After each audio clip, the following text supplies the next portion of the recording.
Hello viewers, I hope you are all safe and sound. मैं welcome करता हूँ आपका मेरे अपने यूट्यूब चैनल जो कि सैफिज एजुकेशन। डियर, हमने बैक्टीरिया के चैप्टर्स को कंप्लीट कर लिया है और जिसमें बैक्टीरिया के जितने भी की पॉइंट्स थे उनको हमने वन बाय वन करके डिस्कस किया। और आगे जितने भी चैप्टर्स आएंगे, चाहे वो केमिस्ट्री के चैप्टर्स हों, चाहे वो बायोलॉजी के चैप्टर्स हों, चाहे वो फिज़िक्स के चैप्टर्स हों, उनमें भी हमारा मकसद यही है कि चैप्टर्स की जो की पॉइंट्स हैं उन्हें डिस्कस करना है।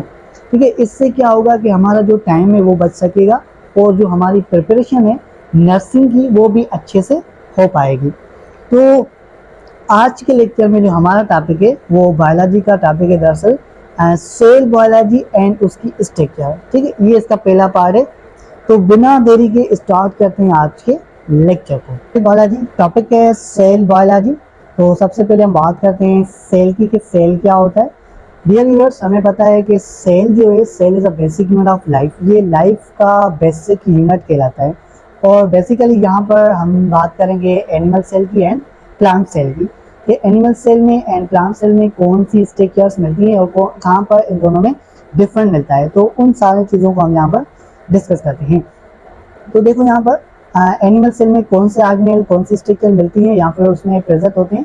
तो एनिमल सेल में सेंट्रियोल प्रेजेंट होता है। एनिमल सेल में lysosome, flagella, motility, vacuoles, glycogen, storage and animal का सेल जो है वो फ्लेक्सिबल होता है। और एनिमल सेल के अंदर केमिकल एंड नर्व्स कॉम्बिनेशन मिलता है एंड उसके अंदर साइटोकाइनेसिस। इस साइटोकाइनेसिस की वजह से एनिमल सेल के अंदर जितने भी ऑर्गेनेल हैं या फिर जितने भी मटेरियल्स होते हैं एक्सपोर्ट और इंपोर्ट होते हैं सेल के अंदर, वो दरअसल इस साइटोकाइनेसिस की वजह से ही होते हैं, परफॉर्म किए जाते हैं। अब बात करते हैं कि एनिमल सेल में कौन सी स्ट्रक्चर प्रेजेंट नहीं होती। तो उसमें सेल वॉल मौजूद नहीं होता, प्लास्टिक्स मौजूद नहीं होता एंड ग्लाइसोसोम स्ट्रक्चर एनिमल सेल में प्रेजेंट नहीं होता। जो स्ट्रक्चर एनिमल सेल में प्रेजेंट नहीं होता वो स्ट्रक्चर दरअसल प्लांट सेल में हमें मिलता है। ठीक है, तो अब हम बात करते हैं प्लांट सेल की कि प्लांट सेल में कौन से स्ट्रक्चर होते हैं और कौन से स्ट्रक्चर नहीं होते। तो जैसे कि हमने बात की कि प्लांट सेल में सेल वॉल होता है, प्लांट सेल में उसका प्लास्टिक्स होता है, ग्लाइसोसोम स्ट्रक्चर होगा एंड प्लांट सेल में स्टार्च स्टोर किया जाता है। जबकि हमने बात की कि एनिमल सेल में ग्लाइकोजीन को स्टोरेज किया जाता है। This is main MCQs. ठीक है, इसको नोट कर लें, ये एमसीक्यूज हैं। एंड प्लांट्स का जो सेल है वो फिक्स्ड होता है और हमने बात की कि जो एनिमल का सेल होता है वो क्या होता है, फ्लेक्सिबल होता है। ये भी पॉइंट है। एंड प्लांट का सेल रिजिड होता है, ओनली केमिकल कोऑर्डिनेशन पर कंसिस्ट करता है। प्लांट्स के सेल में कोई भी नर्वस कोऑर्डिनेशन मौजूद नहीं होता। इनवर्ड टू आउटवर्ड साइटोकाइनेसिस इसमें होते हैं जिसकी वजह से जो मटेरियल्स हैं वो ट्रांसपोर्ट हो सकते हैं प्लांट सेल के अंदर। तो कौन सी स्ट्रक्चर प्लांट सेल के अंदर नहीं मिलती उनको डिस्कस करते हैं यहाँ पर। तो ये स्ट्रक्चर्स हैं जो प्लांट सेल के अंदर नहीं मिलती, जिसमें सेंट्रियोल्स हैं, लाइसोसोम, फ्लैजिला, मोटिलिटी। ठीक है, ये सारे हमने देखे कि ये एनिमल सेल में प्रेजेंट थे, ये प्लांट सेल में प्रेजेंट नहीं है। नोट करें, जो सेंट्रियोल हैं ये एब्सेंट होते हैं दरअसल हायर प्लांट्स में। जितने भी बड़े दरख्त होते हैं, बड़े प्लांट्स होते हैं, उनमें सेंट्रियोल स्ट्रक्चर नहीं होता। और अब हम बात करते हैं कि plant cell and animal cell में क्या सिमिलरिटीज पाई जाती हैं, कहाँ पर ये एक जैसे होते हैं। तो देखो, दोनों सेल के अंदर उनका सेल मेम्ब्रेन होता है, हम प्लाज्मा मेम्ब्रेन भी कहते हैं। सेल में न्यूक्लियस मौजूद होता है, प्लांट सेल हो चाहे एनिमल सेल हो। उसका साइटोप्लाज्म होता है, माइटोकॉन्ड्रिया होता है दोनों सेल में। बहुत सारे स्टूडेंट्स का कांसेप्ट है जो माइटोकॉन्ड्रिया ये प्लांट सेल में नहीं होता। हालांकि ये सच है कि जो माइटोकॉन्ड्रिया है ये प्लांट सेल में मौजूद होता है as well as animal cell में भी होता है। राइबोसोम की बात करें तो ये भी दोनों में मौजूद है। एंडोप्लाज्म रेटिकुलम, गोल्गी बॉडीज और गोल्गी एपेटस, साइटोस्केलेटन एंड इस तरीके से प्राइजोसोम भी प्लांट सेल में मौजूद होता है। लेकिन बहुत सारे एक्सेप्शन आते हैं कि जो प्राइजोसोम है ये एनिमल सेल में मौजूद नहीं होता। हकीकत ये नहीं, मतलब कि ये गलत है। जो प्राइजोसोम है ये एनिमल सेल में भी होता है एंड प्लांट सेल में भी होता है। लेकिन जो ग्लाइसोसोम है वो एनिमल सेल में नहीं होता लेकिन वो प्लांट सेल में मौजूद होता है। That's true. फिर व्यूअर्स ये तो हमने बात कर ली इनकी सिमिलरिटीज एंड इनमें क्या डिफरेंस होता है उनके हवाले से।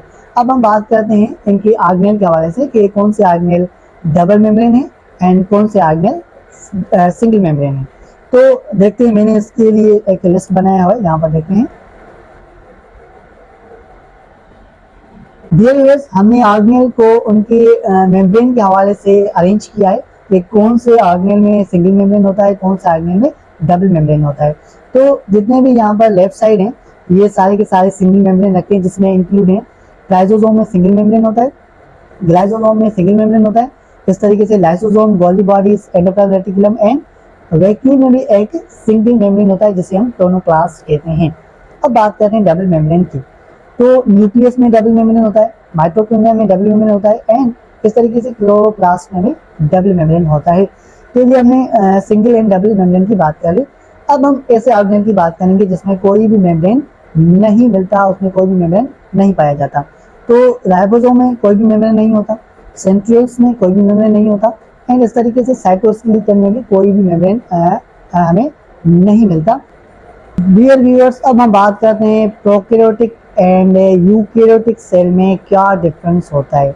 दरअसल सेल को कैटेगराइज किया गया है प्रोकैरियोटिक एंड यूकैरियोटिक सेल में on the base of nucleus पर। न्यूक्लियस के बिहाव पर हमने सेल को प्रोकैरियोटिक एंड यूकैरियोटिक में डिस्ट्रीब्यूट किया, कैटेगराइज किया। तो सबसे पहले हम बात करते हैं प्रोकैरियोटिक सेल की कि prokaryotic cell and eukaryotic cell में क्या डिफरेंस होता है। तो देखो, प्रोकैरियोट के अंदर दो वर्ड होते हैं। नंबर वन, प्रो का मतलब होता है फर्स्ट एंड ये जो लफ्ज कैरियोटिक है ये लफ्ज लिया गया है कैरियन से जिसका मतलब होता है न्यूक्लियस। प्रोकैरियोटिक सेल ऐसा सेल है जिसके अंदर कोई भी प्रॉम्प्टली न्यूक्लियस नहीं मिलता। यहाँ पर हम ये भी कह सकते हैं no nuclear membrane present in prokaryotic cell. Prokaryotic organisms ऐसे होते हैं जिनके अंदर या फिर जिनके सेल के अंदर कोई भी न्यूक्लियस मेम्ब्रेन और प्रॉम्प्टली न्यूक्लियस मौजूद नहीं होता। अगर इनके अंदर न्यूक्लियस मौजूद नहीं है तो इनका डीएनए कहाँ पर होगा।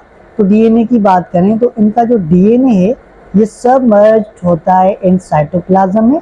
हम या फिर हम ये भी कह सकते हैं कि इनका डीएनए साइटोप्लाज्म के अंदर फ्लोट करता रहता है और इनका जो डीएनए है ये सिंगुलर सर्कुलर फॉर्म में मिलेगा and no histone protein present in prokaryotic cell.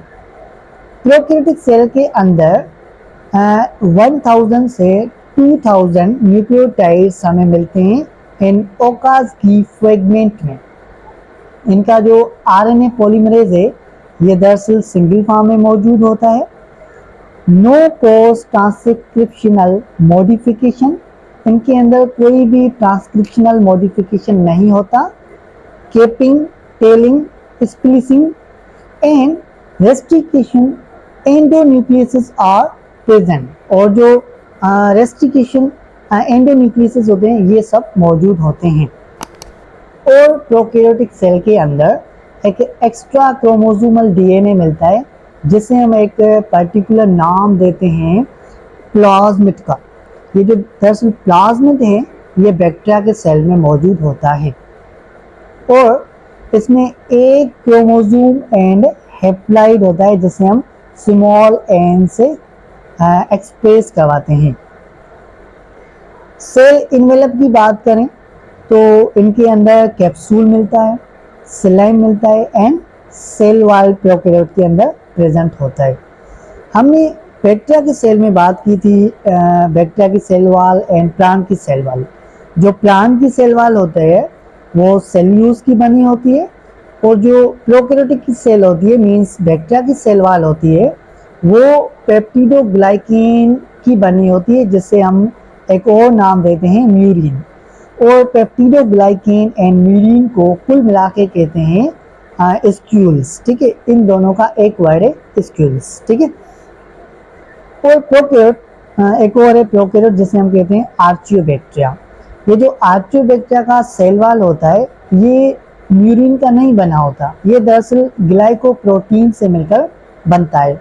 ये एक्सेप्शन है, तो यहाँ पर एमसीक्यूज होगा, नोट कर लें इसको कि जो आर्चियोबैक्टीरिया की सेल वॉल है ये ग्लाइकोप्रोटीन की बनी होती है और जो प्रोकैरियोट की सेल वॉल होती है ये म्यूरिन से मिलकर बनती है।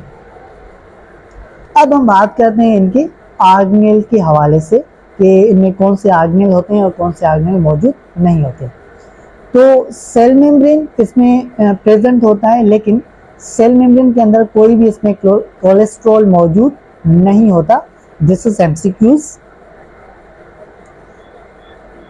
नो मेम्ब्रेन बाउंडेड ऑर्गेनेल्स, जितने भी मेम्ब्रेन बाउंडेड ऑर्गेनेल्स हैं वो प्रोकैरियोटिक सेल में मौजूद नहीं होते, चाहे वो सिंगल सेल चाहे वो सिंगल मेम्ब्रेन हो चाहे वो डबल मेम्ब्रेन हो, तो ये सारे ऑर्गेनेल मौजूद नहीं होते हैं प्रोकैरियोटिक सेल में। Only non membranous organelle present, जिन ऑर्गेनेल के पास कोई भी मेम्ब्रेन नहीं होता वो सारे मौजूद होते हैं प्रोकैरियोटिक सेल में। ठीक है व्यूअर्स, अब बात करते हैं राइबोसोम की। प्रोकैरियोटिक के अंदर 70S राइबोसोम प्रेजेंट होता है। एस का मतलब होता है sweet bird, okay. 50S plus 30S कुल मिला के हो गए 70S, कुल मिला के होते हैं दरअसल 80S, यहाँ पर 70S होता है। जो 10S होते हैं वो यहाँ पर इंक्लूड नहीं किए जाते, तो इसलिए जो राइबोसोम्स होते हैं प्रोकैरियोटिक सेल में वो 70S होते हैं। राइबोसोम आर फ्री फ्लोटिंग, जो राइबोसोम्स होते हैं वो प्रोकैरियोटिक के अंदर फ्री फ्लोटिंग करते रहते हैं एंड ये अटैच होते हैं inner membrane of bacteria, bacteria के इनर मेम्ब्रेन के इनसाइड से अटैच होते हैं, नॉट आउटसाइड। और हम बात करते हैं पिलाई की, तो ये जो पिलाई है दरअसल ये प्लीन प्रोटीन से मिलकर बनता है और ये हेल्प करता है दरअसल सेक्स में, बैक्टीरिया की सेक्स में, तो इसलिए इसको हम कहते हैं सेक्स पिलाई। ठीक है, कॉन्जुगेशन में ये हेल्प करता है। और स्टूडेंट का कॉन्सेप्ट है कि ये जो पिलाई है ये मोटिलिटी प्रोवाइड करता है, दरअसल ये रॉन्ग कॉन्सेप्ट है। जो पिलाई है ये सेक्स पिलाई कहलाता है, इसलिए कि ये कि कॉन्जुगेशन में हेल्प करता है। जो फ्लैजिला है ये फ्लैजिलिन से मिलकर बनता है, एक किस्म की प्रोटीन है और ये दरअसल बैक्टीरिया को मोटाइल कर देता है। बैक्टीरिया इसको यूज करके एक पॉइंट से दूसरी पॉइंट तक चले जाते हैं। Okay, bacteria chlorophyll scattered in cytoplasm, cytoplasm के अंदर बैक्टीरिया का क्लोरोफाइल डिस्पर्ड होता है इन ऑटोट्रोफिक सेल में। ठीक है, फूड स्टोरेज इज ग्लाइकोजीन रिजर्वर, जो बैक्टीरिया अपने फूड को स्टोर करते हैं वो ग्लाइकोजीन के फॉर्म में करते हैं, नॉट स्टार्च। वो प्रोकैरियोटिक सेल में बाइनरी फिशन होता है, इसके जरिए जो बैक्टीरिया होते हैं या फिर प्रोकैरियोटिक सेल होता है अपने आप को इंक्रीज करता है इन नंबर में, जिसमें माइटोसिस होता है, अमाइटोसिस होता है और ये साइमेट्रिकल डिवीजन है। ठीक है, नॉट अनसाइमेट्रिकल डिवीजन, ये भी एमसीक्यूज है कि बैक्टीरिया के अंदर साइमेट्रिकल डिवीजन होता है जिसे हम कहते हैं बाइनरी फिशन। ठीक है व्यूअर्स, तो बढ़ते हैं अगली स्लाइड पर। डियर व्यूअर्स, प्रोकैरियोट्स के अंदर जो बडिंग प्रोसेस होता है दरअसल वो असाइमेट्रिकल होता है। हमने बात की बाइनरी फिशन की यहाँ पर कि बाइनरी फिशन क्या होता है, साइमेट्रिकल होता है, जो बडिंग होता है ये असाइमेट्रिकल होता है। ब्लू ग्रीन एल्गी को हम एक और नाम देते हैं जिसे हम कहते हैं साइनोबैक्टीरिया, ये भी एमसीक्यूज हैं। ठीक है, कि साइनोबैक्टीरिया का जो अदर नेम होता है ये ब्लू ग्रीन एल्गी होता है। अब हम बात करते हैं यूकैरियोटिक सेल की। यूकैरियोटिक सेल में भी दो वर्ड होते हैं, एक होता है यू जिसका मतलब होता है ट्यूब, और ये कैरियोटिक लफ्ज कैरियन से लिया गया जिसका मतलब है न्यूक्लियस। तो ये ऐसे सेल कहलाएगा जिसके अंदर न्यूक्लियस मौजूद होता है, न्यूक्लियस की मेम्ब्रेन मौजूद होती है। देखो यहाँ पर nuclear membrane and membrane bounded organelles are present. इसके अंदर न्यूक्लियर मेम्ब्रेन एंड जितने भी बाउंडेड ऑर्गेनेल होते हैं वो इसके अंदर मौजूद होते हैं। इसका जो डीएनए है ये न्यूक्लियस के अंदर मिलता है एंड साइटोप्लाज्म के अंदर मिलता है एंड माइटोकॉन्ड्रिया के अंदर भी डीएनए मौजूद होता है और इस तरीके से क्लोरोप्लास्ट में भी होता है। और इसका जो डीएनए है वो लीनियर फॉर्म में मिलता है, इसका जो स्ट्रक्चर है वो स्ट्रेट फॉर्म में होता है लेकिन डबल हेलिक्स। बहुत सारे हिस्टोन प्रोटीन भी होते हैं इसके अंदर एंड 100 to 200 न्यूक्लियोटाइड्स मिलते हैं एक ओकाज की फ्रेगमेंट में। हमने बात की प्रोकैरियोट्स में, तो प्रोकैरियोट्स में 1000 से 2000 थे, यहाँ पर 100 से 200 हैं। आरएनए पॉलीमरेज N3 फॉर्म में होंगे। पोस्ट ट्रांसक्रिप्शनल मॉडिफिकेशन होगी इसके अंदर, जिसमें कैपिंग होगा, टेलिंग होगा एंड स्पिसलिंग होगी। लेकिन यहाँ पर हमने बात की कि प्रोकैरियोटिक में कि ये सारे सिस्टम नहीं हो रहा था, ठीक है। नो रेस्ट्रिक्शन एंडोन्यूक्लियसिस, यहाँ पर नो रेस्ट्रिक्शन एंडोन्यूक्लियसिस नहीं होगा, ठीक है, लेकिन प्रोकैरियोट्स में हो रहा था। एक्स्ट्रा क्रोमोसोमल डीएनए माइटोकॉन्ड्रिया में मौजूद होता है एंड क्लोरोप्लास्ट में मौजूद होता है। वन और मोर हैप्लॉइड एंड डाइपोलॉइड एंड पोलॉइड क्रोमोसोम इसके अंदर मौजूद होते हैं।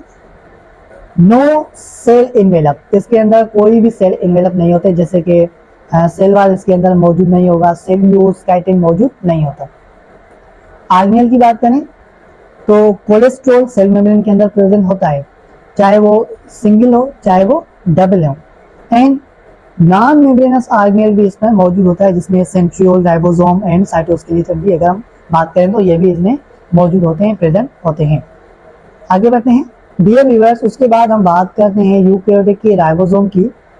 जो राइबोसोम होते हैं यूकैरियोटिक के अंदर ये एटीएस के फॉर्म में मिलते हैं एंड ये फ्री फ्लोटिंग करते रहते हैं साइटोप्लाज्म के अंदर और ये अटैच होते हैं एंडोप्लाज्म रेटिकुलम के साथ, इसलिए एंडोप्लाज्म रेटिकुलम कहलाता है, रफ एंडोप्लाज्म रेटिकुलम। और जो फ्लैजिला है यूकैरियोटिक में ये ट्यूबुलिन प्रोटीन से मिलकर बनता है और इसके अंदर कोई भी पिलाय मौजूद नहीं होता। अगर हम प्लांट यूकैरियोटिक सेल की बात करें तो उसके अंदर क्लोरोफिल मौजूद होता है, उसके टाइप्स हैं A B C and D, just in isotopes में। और यूकैरियोटिक के अंदर फूड को स्टोरेज किया जाता है मसल एंड लिवर के अंदर। और ये जो ग्लाइकोजीन है ये एनिमल सेल का स्टार्च कहलाता है। ये एमसीक्यू है कि glycogen is a starch of animal cell, animal cell के अंदर इसको स्टोर किया जाता है। लेकिन स्टार्च जो है ये दरअसल प्लांट के सेल के अंदर स्टोर किया जाता है। इसके अंदर माइटोसिस होता है, मियोसिस होता है, न्यूक्लियर माइटोसिस होता है और इसमें बडिंग प्रोसेस भी होता है, स्पेशली इन फंजाई में, ठीक है। फंजाई क्या करता है, बडिंग प्रोसेस करता है। और fungi, plants, animal, protista, these are all examples of eukaryotic cell. अब बात करते हैं eukaryotic organelle and prokaryotic cell के ऑर्गेनेल की। तो circular double standard DNA bacteria के अंदर होता है and circular double standard DNA जो होगा माइटोकॉन्ड्रिया एंड क्लोरोप्लास्ट में मौजूद होते हैं। इन दोनों में दरअसल सेम ही है, लेकिन डिफरेंस कहाँ पर है, नो हिस्टोन प्रोटीन, इसके अंदर कोई भी हिस्टोन प्रोटीन मौजूद नहीं होता। राइबोसोम 70S के नेचर के होते हैं, ग्रोथ बाइनरी फिक्शन में करते हैं, ठीक है। तो यहाँ पर हम अपने लेक्चर को वाइंड अप कर रहे हैं। मिलेंगे इस लेक्चर के अगले पार्ट में जिसमें हम इसके मॉडल्स की बात करेंगे। तो तब तक के लिए मुझे इजाजत दें और आप अपना ख्याल रखें। Thank you very much.